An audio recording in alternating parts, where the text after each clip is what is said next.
Hello there. I just thought that I would hop on a second and just say hi. Haven't shown my face in a while on a video, and I just thought, hello, I'll come on and show you it. Here's my face. Yeah, hopefully you're all doing well.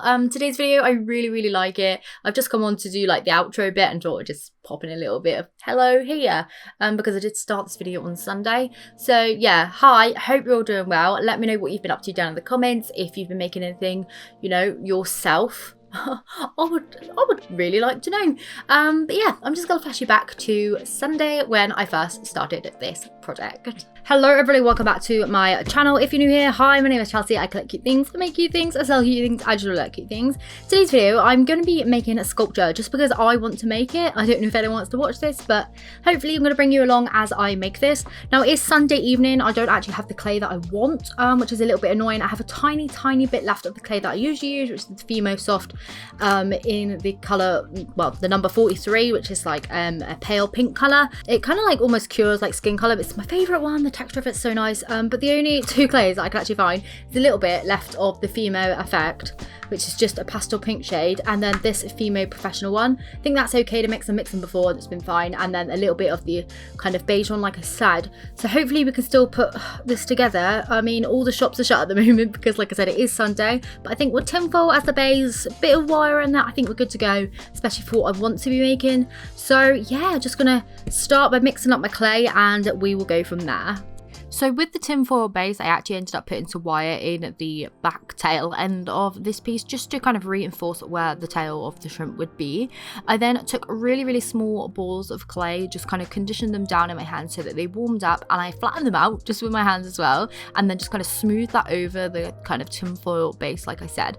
Now I just went over this really lightly and made sure that it was all kind of smooth. Then I baked it and I went over it with clay again, so there was 2 layers of clay on there, just with them baked in between. I didn't need to do that, but I just felt like that would give me kind of the smoothest outcome, considering I didn't have any like clay softener or anything like that, just to smooth out the piece. To make sure that it was even smoother, just to basically as smooth as I could get it, I went in with a nail file and just smoothed out the whole entire piece. Also used some high grit sandpaper on this, but I used a nail file for the final piece just to kind of, you know, get really into the small kind of bits that were kind of still left.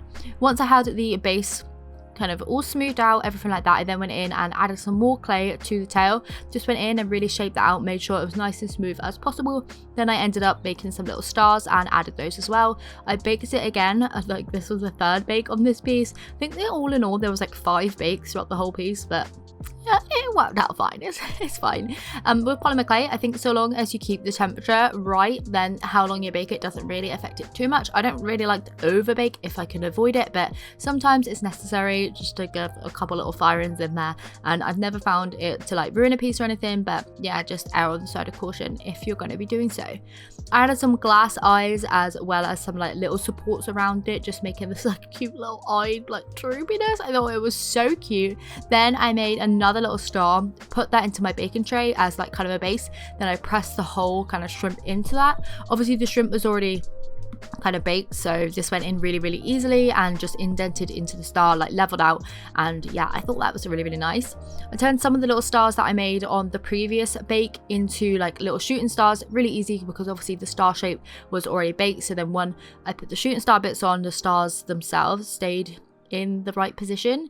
I ended up supporting these with little cocktail sticks, little wooden ones. I was going to use craft wire, but I thought the wooden kind of bits looked better, and to be honest they're a bit more kind of what would you call that, like a bit stiffer, a bit more kind of stable, I don't know, just to keep them like upright.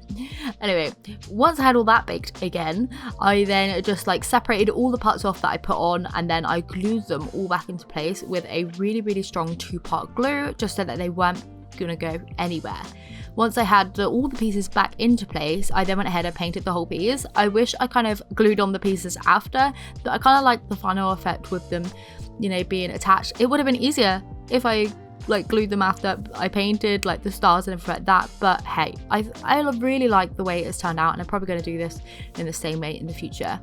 I did add a couple of little kind of textures on here using a sponge, for example, just really like playing around, testing out colours and stuff. I did change the colours halfway through. I used a ton of different like metallic finishes, like this gold here, absolutely beautiful. This pink here is actually like a pearl shimmer. I added some like pigments and stuff to it, and yeah, I just went to town really experimenting. Now this footage here of me painting is like 3 days after I started on the Sunday. I really went to town on this project. Like I spent absolute days on it, and I absolutely love how the final product has turned out. So yeah, adding all those details, it was quite a task, but I really enjoyed it. Like I said, I made sure I got in and around and all just all over it, basically, like even in behind like the stars where you wouldn't ever see, painting those little like supports for the stars. Yeah, I just painted every single little bit. I did also use Posca paint pens, as you can see here, adding all those little details, the little faces. Oh my god, so cute. And that's gonna be the end of the voiceover. Okay, so it's now Thursday and I have finally finished the piece. So I started this on Sunday, spent quite a few days on it, and then yesterday I spent the whole entire day just adding some final bits, and I'm so excited to show you. I didn't end up filming these bits because I got so engrossed in the project, but I still wanted to share it with you. And yeah, are you ready? So this is how the final piece has turned out. Look at this, right? So I put rhinestones all over the bottom star. I absolutely love the kind of contrast and kind of textures that gives. I'm a big fan of rhinestones in real life anyway, and yeah, just really loving that. So there's about 200, around about 200, 220 of them on there. Really tiny little purple rhinestones. I think that just complements it so well. I also added a layer of like glitter resin all over, so there is a little bit of a glitter element to the actual shrimp. Then I top coated the whole entire thing, probably about 10 times, building it up. Now a couple of them reacted with the paint, so I tried about 3 different ones, and the final one that I went out and bought, which was a bit expensive, just because I felt like I had to finish this piece, worked out perfectly. So there's a little bit of texturing still to the top of the head, but the rest of it has turned out absolutely fine. That's just where the like previous ones reacted, and I didn't quite take it back as far as probably I should have, and like I had to repaint it and stuff. It was a whole mess. But yeah, overall it's turned out really well, and I'm really happy with the kind of techniques that I've like learned and stuff. I've learned obviously not to use certain top coats. I've used the Rust-Oleum matte finish one. That one reacted with the paint, as well as the Rust-Oleum gloss one, so I've moved on to a different brand. Not going to recommend it yet, so I'll try it out a couple more times, just to make sure that it's okay and stuff.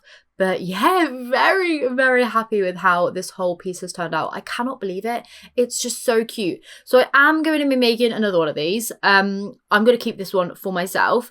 I was going to put this one up for sale, kind of like as like my first original kind of like sculpture, little mini figurine kind of like for sale. You know, I've never sold a single like bigger piece before, but I really want to get into that. So yeah, this is kind of like the starting point.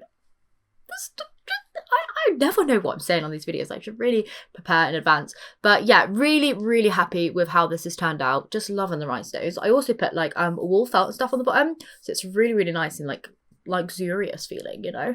But yeah, I'm very happy with my little shrimp dude.